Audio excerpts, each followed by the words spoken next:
paz do Senhor Jesus Cristo, que Deus em Cristo, essa noite, Ele possa nos abençoar. A gente vai, com a permissão do nosso Deus, tentar repetir aquilo que a gente fez com o Salmo 120. Só que dessa vez a gente vai estar fazendo uso, a gente vai estar usando como base um salmo que é até bastante conhecido, que é o Salmo de número 23. A gente vai estar fazendo uso daquele mesmo método na hora de analisar o texto, que a gente utilizou com o Salmo 120. A gente vai estar fazendo isso agora só que com o Salmo 23. A gente vai pegando algumas palavras, vai sublinhando, vai destacando e vai estar vendo o que a gente pode tirar de aprendizado e de reflexão no que é consciente de algumas palavras, algumas frases. Salmo de número 23. O Senhor é meu pastor, e nada me faltará. Deitar-me faz em verdes pastos. Guia-me mansamente às águas tranquilas. Refrigera minha alma. Guia-me pelas veredas da justiça por amor do seu nome. Ainda que eu andasse pelo vale da sombra da morte, não temeria mal algum, porque tu estás comigo. A tua vara e o teu cajado me consolam. Prepara-me uma mesa perante mim na presença dos meus inimigos. Unge a minha cabeça com óleo e o meu cálice transborda. Certamente que a bondade e a misericórdia me seguirão todos os dias da minha vida e habitarei na casa do Senhor por longos dias.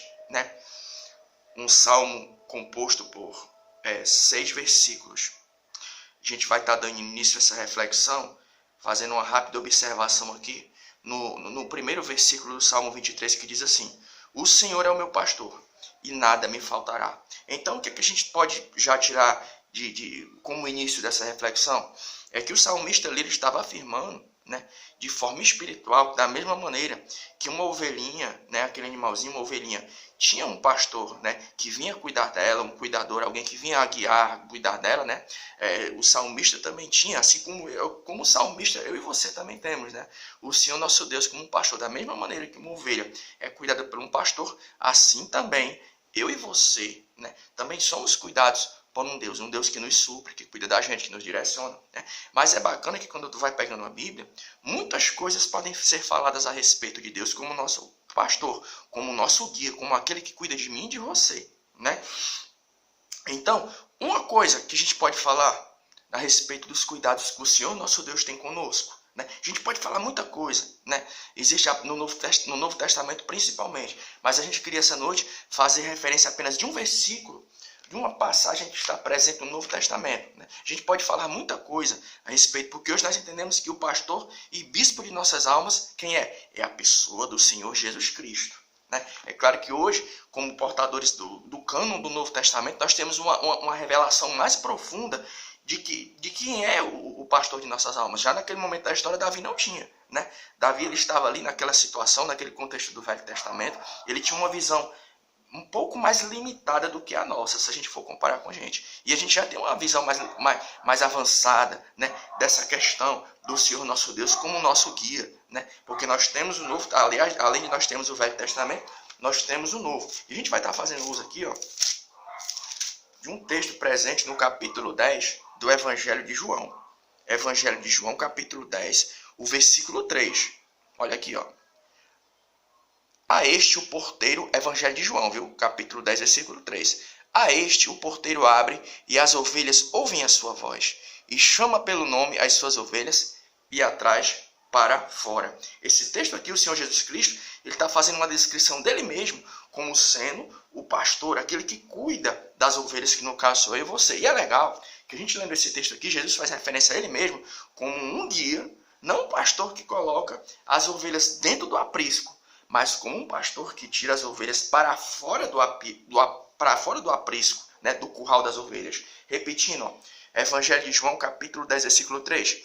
A este o porteiro abre e as ovelhas ouvem a sua voz, e a chama pelo nome as suas ovelhas e atraz para fora. Ou seja, o texto aqui está afirmando, Jesus está se descrevendo como um pastor que não coloca, como um guia, que não veio para colocar as ovelhas dentro do aprisco, dentro do curral, mas para tirar para fora. Porque a gente criou um pensamento, um pensamento popular, de que Jesus ele veio para colocar as ovelhas dentro do aprisco. Mas só que Jesus faz uma descrição dele mesmo como um pastor que não veio para colocar as ovelhas dentro do aprisco, mas para tirá-las para fora. E simbolicamente aqui, o que simboliza esse aprisco? Sabe o que simbolicamente representa esse aprisco aqui? No capítulo 10, o versículo 3 do Evangelho de João, a religião judaica. Aquele contexto que vinha prendendo a visão do povo. É tanto que um dos que fizeram uma resistência muito grande contra os ensinos do Senhor Jesus Cristo, quem foi? Foram as autoridades religiosas da época. Eles foram os maiores inimigos de Jesus Cristo. Você pode notar isso. Eles acusaram Jesus de estar cheio de demônio e coisa do tipo. Então, quando Jesus disse, ele se descreve ele mesmo como um pastor, um líder, um guia que veio para tirar as ovelhas para fora do aprisco, o que ele estava querendo dizer? Eu vim para tirar vocês de dentro da religião. Porque a religião cega o homem. E eu vim para dar a visão a vocês. Né? Vamos dar um exemplo aqui, ó, bem prático. O que simboliza o aprisco aqui também? É um local de comodismo. Né? E quando você tira uma ovelha para fora, e é legal que ele vai dizer uma coisa mais à frente, ó, no versículo 4. Ó, e quando tira para fora as suas ovelhas, vai adiante delas, e as ovelhas o seguem, porque conhecem a sua voz. Né? Ou seja, Jesus ele usa um chamado. E é legal que nós não somos peritos em grego, não. Né? Mas igreja, no grego, no original, simboliza eclésia. E o que é eclésia? Aqueles que são chamados para fora. Chamado para fora do quê? Do sistema. Do sistema que muitas vezes prende a minha e a tua visão. Né? E é legal que quando o texto diz que Jesus ele tira as ovelhas para fora do aprisco, mas para fazer o quê? Para pastar. Porque a ovelha não pasta dentro de um aprisco. Ou seja, o sistema estava impedindo as ovelhas de terem acesso ao verdadeiro pasto. E é interessante, né, que quando tu vai fazer um exame, da maneira com que um guia ele cuidava das ovelhas, um guia ele estava sujeito a muitos perigos. Tu vai estar vendo isso aonde? No cotidiano do rei Davi. O rei Davi, quando ele vai se apresentar diante do rei Saul, um pouquinho antes dele enfrentar Golias, o que é que ele disse? Olha, eu enfrentei um urso e um leão para livrar uma ovelha. Então, você pastar, você ter acesso ao pasto simboliza o quê? Você está se colocando em uma situação de risco. Vamos dar um exemplo prático de alguém que quando ele saiu de dentro do aprisco, a sua vida passou a ser arriscada. O próprio apóstolo Paulo. O próprio apóstolo Paulo no capítulo 9 do livro de Atos dos Apóstolos. Quando Jesus chama Paulo para fora do aprisco, a vida de Paulo dá uma guinada de 360 graus. Ou seja, a Bíblia vai dizer no capítulo 9 que de Atos dos Apóstolos que Paulo, de perseguidor, ele passa a ser perseguido. Então, o que é você sair para fora do aprisco? É você sair de dentro de um sistema que venda os teus olhos, te impede de ter acesso ao pasto. E o que é o pasto aqui no caso? É a verdade que está aqui, ó, presente nas Sagradas Escrituras. E qual é o maior exemplo bíblico de uma ovelha que estava dentro do aprisco e quando saiu e teve acesso ao pasto, passou a ter uma vida cercada de riscos? Quem foi? Foi a pessoa do apóstolo Paulo. Então, qual é a primeira coisa que nós podemos falar a respeito de Jesus como um guia que cuida das suas ovelhas? É que Jesus ele não veio para colocar as ovelhas dentro do aprisco, mas ele veio para tirar as ovelhas de dentro do aprisco da religião. É engraçado que uma das argumentações que as pessoas utilizam às vezes para não receber Jesus como único e suficiente Salvador é o seguinte: eu já tenho uma religião. E é bacana que se a gente for parar para fazer uma análise, né, religião nos tempos de Jesus já haviam várias. Se a religião em si, o sistema, tivesse condição de resolver o problema espiritual da pessoa, não havia necessidade de Jesus ter morrido por mim e por você na cruz do Calvário.